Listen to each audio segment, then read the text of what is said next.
안녕하세요 여러분, 마라스탁입니다. 오늘은 최근에 나타나고 있는 중국의 소비 변화를 함께 얘기해 볼까 하는데요. 빌리빌리, 리닝, 프로야, 이 세 개 기업의 공통점이 있습니다. 바로 애국주의와 Z세대인데요. Z세대는 한국에서도 90년생이 온다라는 책으로 발간이 될 만큼 많은 관심을 끌었던 이슈 중에 하나죠. 중국 역시도 이 Z세대를 이해하는지의 여부에 따라서 기업뿐만 아니라 투자자들의 투자 수익에도 큰 영향을 미치는데요. 대표적인 예가 적자를 기록하고 있는 빌리빌리, 안타보다 매출이나 수익성이 낮은 리닝을 들 수가 있습니다. 그래서 오늘은 Z세대가 기존 빠링허우랑 어떻게 다르고 이 Z세대가 가지고 오는 애국주의의 바람이 정말 실제로 있는 것인지 두 가지 주제에 대해서 얘기를 드리려고 합니다. 일단 Z세대는 외모부터가 다른데요. 제가 10년 전에 중국에서 유학을 했을 때 대부분의 중국 친구들은 외모에 관심이 1도 없었어요. 근데 최근에는 해외여행을 가거나 중국을 가보면 중국인들과 한국인들의 이런 외모나 메이크업 이런 게 크게 차이가 없습니다. 그만큼 꾸미고 자신의 개성을 드러내는데 이전 세대들보다 훨씬 더 대담해진 이런 모습을 보이는데요. 특히 이 Z세대들이 본격적으로 사회생활을 시작을 했기 때문에 앞으로 중국의 소비 변화 그리고 브랜드의 영향력이 더 커질 것으로 예상이 된 상황입니다. 2019년 기준으로 중국 Z세대들은 한 달에 약 3,017위안을 소비를 하는데요. 아직 인구의 20%만 차지를 하고 있지만 중국의 온라인 거래 시장 그리고 빌리빌리, 샤오홍슈 같은 유명 플랫폼 내 비중은 60%, 50%를 넘어가고 있는 상황입니다. 특히 전자상거래 고객의 25%가 Z세대인 만큼 이 Z세대를 이해하는 게 굉장히 중요한 상황입니다. 그럼 이 Z세대들의 특징은 뭐가 있을까요? 먼저 첫 번째는 스마트폰이 한 몸이다. 이제 저는 대표적인 빠링허우인데요. 물론 중고등학교 때 핸드폰이 있긴 했지만 그때는 인터넷 사용하면 요금 폭탄 맞고 이러던 시기였기 때문에 실시간으로 소통을 하거나 공유하는 문화가 익숙하지 않았습니다. 하지만 중국의 Z세대들은 이미 2001년 이후부터 중국의 전자상 거래 시장이 빠르게 성장을 했고 위챗, QQ, 대형 플랫폼과 함께 성장한 세대이기 때문에 SNS가 이미 그 생활 안에 포함된 세대라고 할 수가 있습니다. 이런 부분은 인간관계에서도 잘 드러나는데요. 최소 친한 친구 중 한 명은 온라인상으로 알게 된 친구라고 응답을 한 만큼 더 이상 온라인상의 어떤 인간관계가 극소수에 해당되는 사례가 아니라 어느 정도 보편화된 사례라고 할 수가 있습니다. 그렇기 때문에 오프라인에서 내가 어떤 브랜드를 사용하고 누구랑 뭘 먹고 뭘 쓰고 어떤 브랜드를 이용하는지 이런 체험들이 온라인에서 공유가 되어야 끝이 난다는 건데요. 그렇다 보니까 쇼핑의 본질도 많이 바뀌고 있습니다.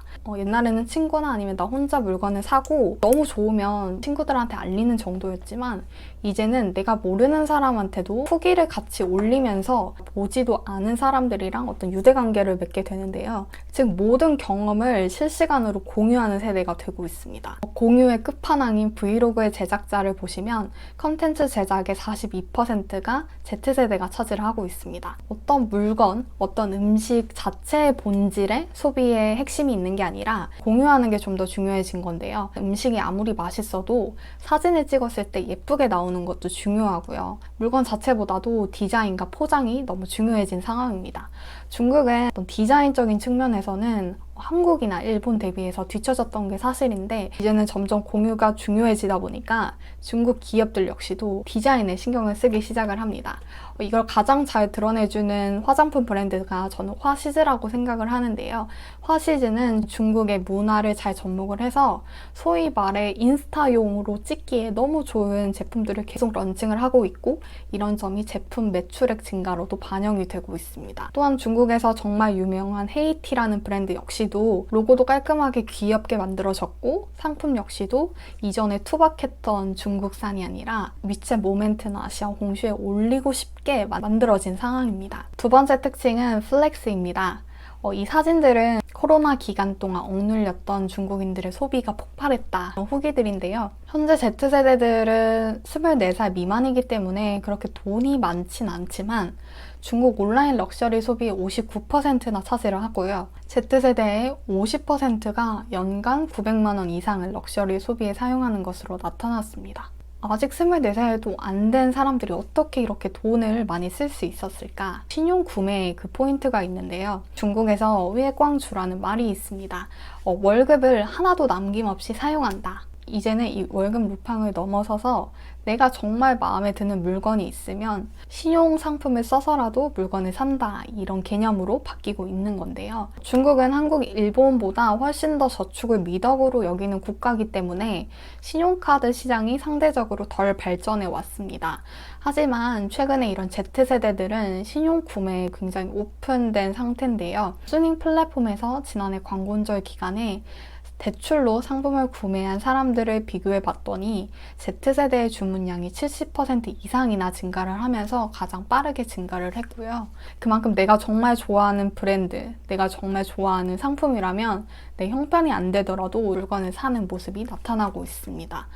하지만 이전처럼 여기서 여기까지 다 주세요, 이런 통 큰 소비보다는 좀 더 신중하게 따지고 깐깐한 소비를 하는 형태가 또 나타나고 있는데요. 전체 수닝 플랫폼 중에서 주문 전환율은 Z세대들이 가장 저조하게 나타났고, 구매 이전에 최소 3개 리뷰를 보고 구매를 한다 라고 응답한 사람들도 전체 Z세대의 68%나 차지를 합니다. 그래서 무조건 명품이라고, 무조건 해외 브랜드라고 사는 게 아니라 내가 납득이 될 만한 어떤 이유, 제품의 기능이나 디자인, 이런 거를 제공을 해줘야 되는데요. 바로 세 번째, 가성비의 특징과도 연관이 됩니다. 중국의 가성비 열풍은 샤오미부터 본격적으로 시작이 됐다고 생각을 하는데요. 이전에 중국인들이 자국 브랜드를 샀던 거는 어쩔 수 없이 샀다면, 이제는 많은 선택권이 있지만 중국의 브랜드들이 그만큼 성능이 많이 따라졌고, 반면에 가격은 훨씬 더 저렴한 뛰어난 가성비를 보이고 있기 때문에 선택이 많은 상황에서도 중국 국산 브랜드를 사용을 하고 있습니다. 특히 이런 애국주의 현상은 Z세대에서 집중적으로 나타나는데요.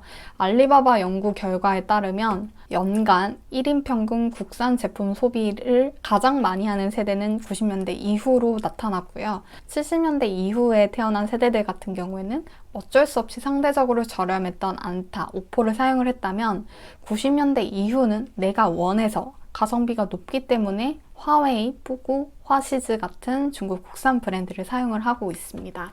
수닝에서도 2019년 기준으로 Z세대들이 중국 리닝, 피스버드 같은 중국의 대표적인 국산 브랜드를 많이 구매한 것으로 나타났습니다. 하지만 이런 브랜드들의 특징을 보시면 단순히 국산으로만 쇼부를 보는 게 아니라 어떤 공유를 할 만한 힙함을 제공을 해준 거나 아니면 엄청난 가성비를 제공을 해줘야 되는데요. 리닝 같은 경우에는 중국 리닝이라는 서브 브랜드를 잘 만들면서 중국의 어떤 힙한 느낌을 제공을 했고요. 프로야 같은 경우에는 가성비를 내세우면서 빠르게 성장을 하고 있습니다. 그리고 최근에 주가 흐름이 좋았던 상해 가와 역시도 닥터위라는 가성비가 우수한 제품을 출시를 하면서 빠르게 성장을 하고 있는데요. 앞으로는 중국의 소비 브랜드나 제품을 보실 때 단순히 국산 브랜드라고 해서 사용을 하기보단 과연 이 제품이 중국 Z세대들한테 먹힐 만한 감성이나 컨셉을 가지고 있는지, 인플루언서를 어떻게 활용하는지를 보시는 게 너무 중요할 것 같습니다. 그래서 다음 시간에는 제가 생각했을 때 애국주의와 Z세대를 가장 잘 알고 있는 리닝 그리고 빌리빌리에 대해서 말씀을 드리도록 할 테니까 다음 영상도 많이 기대해 주시고요. 다음 시간에 뵐게요. 짜이젠!